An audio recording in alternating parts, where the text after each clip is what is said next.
Passiamo alla presentazione della quinta e ultima batteria. Vittoria Nalone in 1, Michele Crivelli in 2, Sofia Gugiaro in 3, Anita Bottazzo in 4, Nina Stanisavljevic in 5, Arianna Casarotto in 6, Irene Ballotta in 7, Irene Merlo in 8ª corsia. Corsia 4 abbiamo Maddalena Marconato, secondo miglior tempo di iscrizione per la portacolori dello Sporting Club Noale.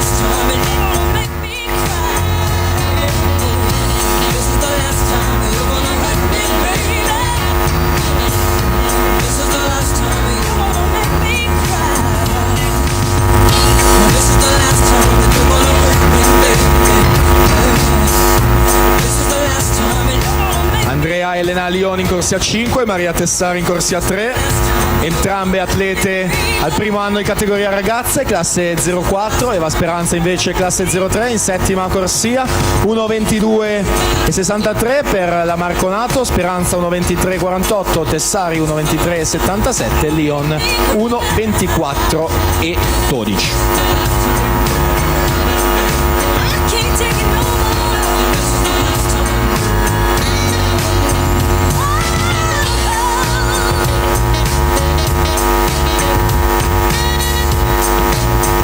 Atlete ancora molto vicine tra loro alla virata numero 5 dei 125, siamo già dall'altra parte della vasca per la sesta virata, i 150, la De Luca ai 150 2:5:96 in precedenza, 2:7:87 Andrea Elena Lion, sale in prima posizione con 43:75, Maddalena Marconato 45:34, Maria Tessari 44:55.